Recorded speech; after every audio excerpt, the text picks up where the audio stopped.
हाथ कैसे लगाया? अम्बेडकरवादियों से पूछे बगैर हाथ कैसे लगाया? बुनियादी बात यह है, औकात कैसे हो गई हाथ लगाने में? अब समझ लगा दिया ना उन्होंने, छू दिया ना, अब उसका नतीजा मिलेगा। मैं कह रहा हूँ हाथ कैसे लगाया? हटाने की तो औकात ही नहीं थी, संविधान के साथ में फिर वही बात, हाथ कैसे लगाया, बस यही बात खत्म, इसके आगे कुछ नहीं है। अब संविधान की बात करो, संविधान को भी हाथ कैसे लगाया, सोचा कैसे, रात को सपने में भी कैसे आया कि सुप्रीम कोर्ट से गलत बहस करके जजमेंट लेके संविधान खत्म कर देंगे। हमने संविधान दिया, इसलिए हमें संविधान के रास्ते से सबको इंसाफ देना है। सुप्रीम कोर्ट के जजेस को भी इंसाफ हम लोगों ने देना है, अम्बेडकरवादियों को। सर फिर तो हालात वैसे ही बन जाएंगे ना जैसे श्रीलंका में और बांग्लादेश में पैदा हुआ। हम नहीं बनने देंगे ना, हम लोग थोड़ी मर गए अभी, तो सड़कों में तो आओगे ना सर? बिल्कुल आएंगे हम, पीसफुल तरीके से आएंगे, शांतिपूर्ण ढंग से आएंगे, और जो आरएसएस और बीजेपी के लोग हिंसा करते हैं उनके ऊपर नजर रखेंगे ताकि वो हिंसा ना कर सके। बात होता है वो एकदम बगैर किसी हिंसा के अपना काम कराना जानता है संविधान। शब्दों में जो है सरकार को चेतावनी दी जा रही है ना। बिल्कुल, हम लोग जनता मालिक है ना सरकार की, के नहीं है? प्रधानमंत्री के मालिक तो जनता ही है ना, तो जनता अपने नौकर को चेतावनी नहीं देगी अगर वो चोरी करेगा तो? बिल्कुल देगी। कैसी बात करो, जाके देखो वहाँ, मूर्ति हटा दी गई, देखो आप जाके। हम लोग झूठ बोल रहे हैं। मैं कह तो रहा हूँ सर, झूठा कौन होता है? आरएसएस वाले। अम्बेडकरवादी कभी झूठ बोलते हैं? हम अम्बेडकरवादी हैं, हम हमेशा सच बोलते हैं। आरएसएस वाले झूठ बोलते हैं ना, मनुवादी झूठ बोलते हैं। ये बात आपको समझ में आनी चाहिए पहले। और मूर्ति हटाइए तो वो मूर्ति वहां लगेगी, और बाबा साहब की सबसे बड़ी मूर्ति, किसी भी और व्यक्ति से बड़ी मूर्ति दूसरे संसद में भी लगेगी, दोनों जगह लगेगी। तीसरी बात यह है, दो चीजें तो ये हो गई, पहली मूर्ति जहां थी वहां लगेगी, दूसरी सबसे बड़ी मूर्ति, किसी भी और व्यक्ति से बड़ी मूर्ति बाबा साहब की लगेगी नई संसद में। तीसरी बात, जो हमारा टेम्परेचर चेक किया है ना अभी, हमें टुकड़ों में बांटने का, फूट डालो और राज करने का जो टेक्निक अपनाई है सरकार ने, सुप्रीम कोर्ट में केस सही तरीके से आर्ग्यू ना करके फैसला लिया है, एक गलत फैसला, तो उसका जवाब ये है हम भी उनका टेम्परेचर चेक करेंगे।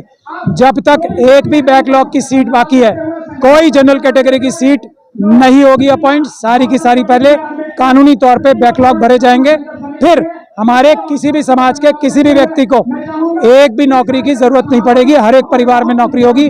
हमारा बैकलॉग ही इतना है कि SC ST OBC समाज के लोगों को हर एक को एक नौकरी मिल जाए। तो ये चोरी ठगी और डकैती जो है बंद करनी पड़ेगी, और ये बंद हम करवाएंगे।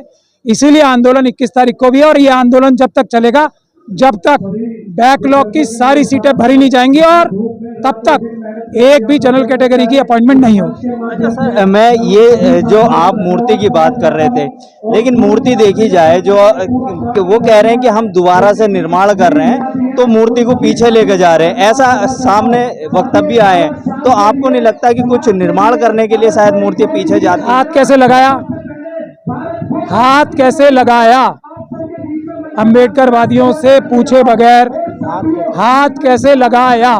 बुनियादी बात यह है, औकात कैसे हो गई हाथ लगाने में?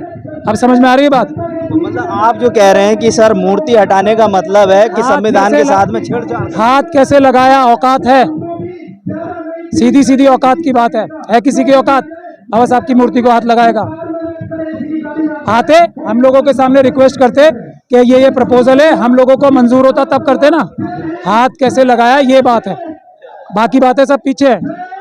अब कुछ भी होता रहे, हाथ कैसे लगाया? मतलब अब आन मान की लड़ाई, हाथ लगा दिया ना उन्होंने, छू दिया ना, अब उसका नतीजा मिलेगा। अच्छा, तो क्या नतीजा निकलेगा इसका? नतीजा नजर आ रहा है ना, दो चीजें बताई तो है अभी मैंने। एक तो वहीं लगेगी वो मूर्ति, सबसे बड़ी मूर्ति है नए संसद पे लगेगी वहीं, और सबसे बड़ी।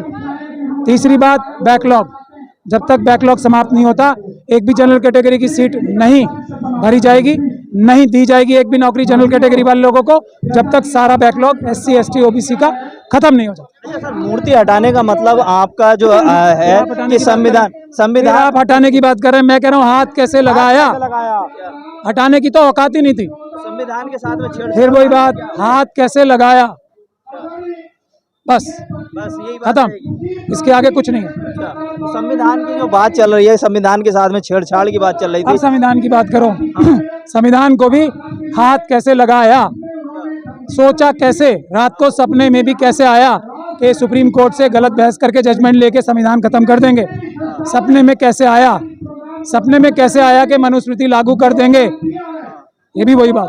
सुप्रीम कोर्ट का साथ दे रहा है क्या सर? सुप्रीम कोर्ट में बहस गलत की है, और ऑफ कोर्स सुप्रीम कोर्ट के जजेस 4 बैठ जो 2018 में कह चुके हैं हमारे ऊपर दबाव है, तो ये दबाव का ही तो नतीजा है कि हमारे अपने लोगों से हमारे खिलाफ फैसले कराए जा रहे हैं। कोई अपने मन से, हमारा अपना कोई भी होगा वो मन से हमारे खिलाफ फैसला करेगा?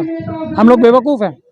दबाव की राजनीति बंद होनी चाहिए, चाहे वो कोई भी संस्थान हो, उस पर दबाव डालती है आरएसएस, वो बंद कराई जाए। फिर फैसले क्या होंगे अगर सुप्रीम कोर्ट भी अगर दबाव में काम करने लगेगा तो जनता इंसाफ के लिए कहाँ जाए? अम्बेडकरवादी हैं हम ही इंसाफ देने के लिए पैदा हुए हैं। बाबा साहब ने संविधान दिया, इसलिए हमें संविधान के रास्ते से सबको इंसाफ देना है। सुप्रीम कोर्ट के जजेस को भी इंसाफ हम लोगों ने देना है, अम्बेडकरवादियों। सर फिर तो हालात वैसे ही बन जाएंगे ना जैसे श्रीलंका में और बांग्लादेश में पैदा हो। हम नहीं बनने देंगे ना, हम लोग थोड़ी मर गए अभी। तो सड़कों में तो आओगे ना सर? बिल्कुल आएंगे, हम पीसफुल तरीके से आएंगे, शांतिपूर्ण ढंग से आएंगे, और जो आरएसएस और बीजेपी के लोग हिंसा करते हैं उनके ऊपर नजर रखेंगे ताकि वो हिंसा ना कर सकें। हम लोग 90% हैं देश में, हैं कि नहीं है? किसी की औकात है 90% लोगों के खिलाफ जाएगा? तो सर हिंसा तो सड़कों पे नजर आएगी। नहीं, हिंसा हमने ना आज तक की है, ना आज करें, आज से बात करेंगे। हमें जरूरत है हिंसा करने की? हम लोग अगर 10 करोड़ लोग दिल्ली आ जाएंगे, हिंसा की जरूरत पड़ेगी हमें? क्या बात कर रहे हो आप? हिंसा करते हैं जो आदमी हिंसा करता है वो आरएसएस द्वारा या तो बहकाया गया होता है या आरएसएस के एजेंट होते हैं, वो जान के एक आके पत्थर फेंकते हैं हमारे लोगों को प्रोवोक करने के। ये हमारे लोग, जो भी अम्बेडकरवादी होगा वो संविधानवादी होता है, वो एकदम बगैर किसी हिंसा के अपना काम कराना जानता है। संविधान खुले शब्दों में जो है सरकार को चेतावनी दी जा रही है ना? बिल्कुल, हम लोग जनता मालिक है ना सरकार की, कि नहीं है? प्रधानमंत्री के मालिक तो जनता ही है ना, तो जनता अपने नौकर को चेतावनी नहीं देगी अगर वो चोरी करेगा? तो बिल्कुल देगी। तो मतलब आर पार की लड़ाई है? कोई लड़ाई है ही नहीं ना, नौकर है, उनके कान उमेटे जाएंगे, वो ठीक से काम करेंगे, लड़ाई कोई। बहुत बहुत शुक्रिया सर।